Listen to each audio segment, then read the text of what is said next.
میرے مصطفیٰ کو دنیا میں آئے 1500 سال ہوئے، اسلام کو آئے 1500 سال نہیں ہوئے۔ جی جی صحیح۔ ان سال جو پوری دنیا میں ایمان والوں نے نبی کی جشن میلاد منائی وہ 1500 سالہ تھا جی لیکن اسلام کا 1500 سال نہیں ہوا، اسلام کا 1460 سال ہوا ہے۔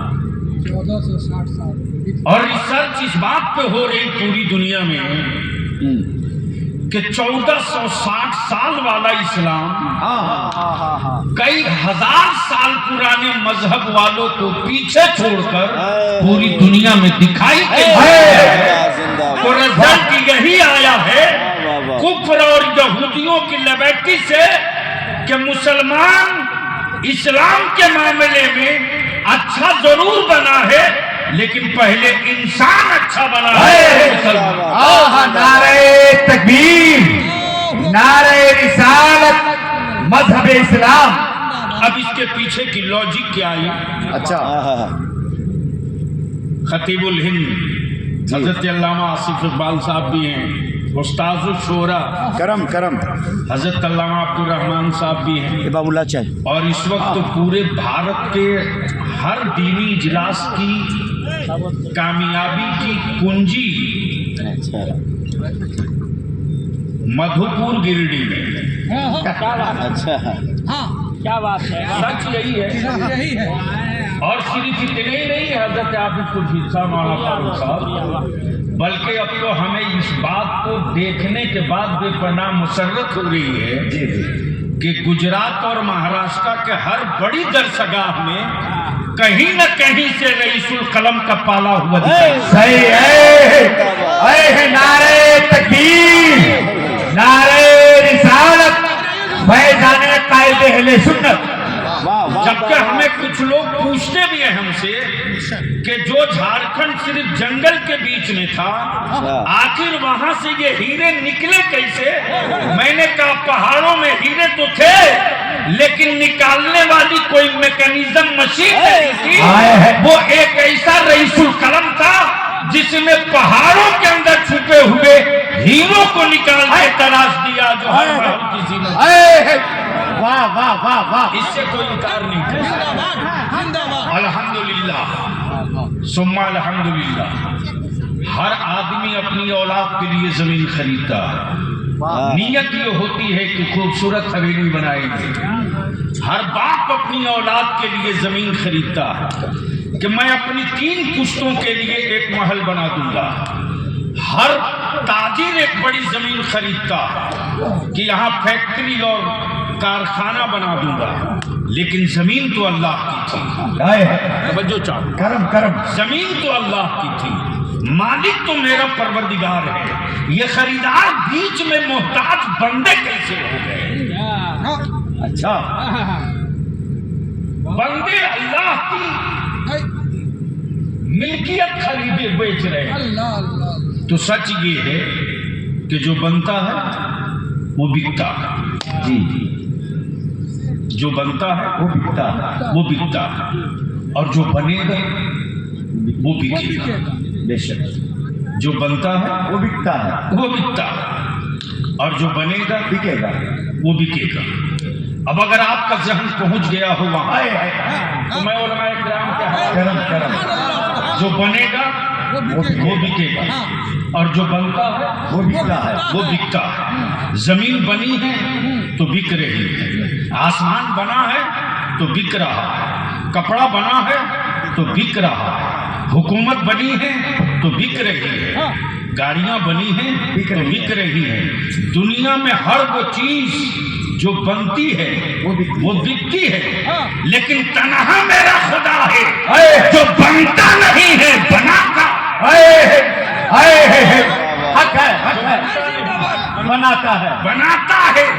تب بلیابی دوڑ تو کہتا ہے میرا معبود وہ نہیں ہے جسے بندہ بنایا ہو، بلکہ میرا خدا وہ ہے جو بندوں کو بنایا۔ زندہ باد، زندہ باد، اللہ یا رسول، یا یا علی اب تاریخ کا دوسرا پہلو دیکھ لیجیے، جنت بنی ہے ہاں تو بکی بھی ہے۔ جی جنت بنی ہے تو بکی بھی ہے۔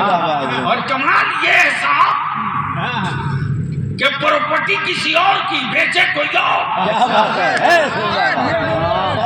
ہاں ملکیت کسی اور کی، بیچے کوئی بیچے اور کوئی اور بیچے کوئی اور۔ ہاں اب مان لیجئے کاظم بابو کی زمین حبیب اللہ فیضی بیچ اور مولانا فاروق صاحب دھیرے سے کان میں کہتے ہیں کہ آپ نے مجاہد صاحب سے زمین لی ہے، زمین ان کی نہیں تھی، اچھا زمین تو کاظم صاحب کی۔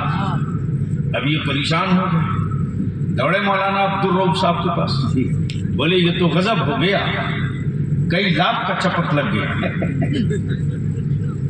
میں تو سمجھا تھا کہ مجاہد صاحب کی ہے لیکن یہ تو زمین کی ٹارجن صاحب کی، ہاں اور ہمیں بتایا مولانا فاروق صاحب نے، اب کریں تو کرے کیا؟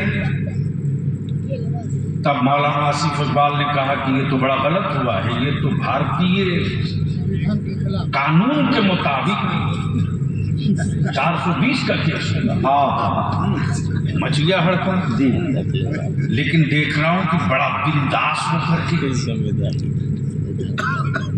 مجاہد صاحب ایک دم چھاتی چوڑی کیے مدھو پور اسٹیشن پر۔ میں نے کہا یار 420 کا کیس ہونا ہے اور آپ اتنا مست ہو، بولا کوئی ٹینشن نہیں ہے، کوئی ٹینشن نہیں، جتنی موٹی ایف آئی آر ہو کوئی ٹینشن نہیں، بس ایک پنا لے کر کورٹ میں کھڑا ہو جاؤں گا سب۔ اچھا میں نے کہا وہ کون سا پیپر رکھا بھیا؟ بولا کچھ نہیں، معاملہ کورٹ جانے دیجیے۔ اچھا جیسے ہی معاملہ کورٹ پہنچا، جج نے پوچھا کہ مجاہد صاحب یہ زمین آپ نے کیسے بیچ دیا؟ انہوں نے کہا صاحب ملکیت میری نہیں تھی لیکن بیچ دیا۔ اچھا ملکیت میری نہیں تھی مگر بیچ دیا مگر بیچ دیا۔ تو جج بھی دیکھ کر کہہ رہا ہے کہ صاحب آپ کی ہمت کیسی ہوئی؟ ہاں ہاں کہا میری ہمت تو نہیں تھی لیکن ایک پاور تھا، ایک پاور تھا ایک پاور تھا۔ کہا وہ کون سا پاور تھا؟ کیسے بیچے گا؟ کہا یہ جس کی ملکیت ہے اسی نے بیچنے کا پاور آف اٹرنی دے رکھا ہے۔ علماء کرام کی توجہ چاہوں، جنت ملکیت اللہ کی ہے لیکن بیچ رہے بہلول دانا، بیچ رہے بہلول دانا۔ ملکیت رب کی، بیچے بندہ۔ جی جی آخر یہ بہلول دانا بیچ کیسے رہے ہیں؟ تو جواب ملے گا پاور آف اٹرنی ہر ایک کو نہیں دیا جاتا ہے، جس پر بھروسہ ہوتا ہے اسے پاور آف اٹرنی وہی دے دیا جاتا ہے۔ ہم چاہے جہاں رہیں بیچنے کا پاور تجھ کو ہے، اس لیے میں نے اپنے رب کا بھروسہ جیت لیا ہے تو رب نے مجھے جنت بیچنے کا پاور بھی دیا۔ نعرہ تکبیر، نعرہ رسالت، فیضان اولیاء کرام۔ واہ واہ صاحب کے ذہن کو یہی روک لو، زیادہ وقت نہیں، ٹھنڈ گرنے لگی۔ نیت پر ہی سب کچھ منحصر ہے۔ صحیح آپ روز مکہ جائیے لیکن عمرہ کی نیت نہ ہو تو ثواب آپ کے اکاؤنٹس میں نہیں آئے گا۔ آپ روز مدینہ جائیے لیکن زیارت مصطفیٰ کی نیت نہ ہو تو شہر دیکھنے کے لیے آنکھیں تو ہو سکتی ہیں لیکن مصطفیٰ کی شفاعت نہیں ہو سکتی ہے۔ اس کے لیے روضہ رسول کے قریب اس نیت سے جانا ہوگا، اس ارادے سے جانا ہوگا کہ میں جا رہا ہوں مدینے میں رسول کریم کی چوکھٹ پر، میں ان کو اپنا شفیع بنا کر لوٹوں گا۔ اور مصطفیٰ نے بھروسہ دلایا ہے کہ جس نے میری زیارت کر لی اس کی شفاعت ہم پر لازم ہو گئی۔ سبحان اللہ۔ اس لیے مکے جانے سے حج کا ثواب نہیں ملے گا، نیت کرنا ہوگا۔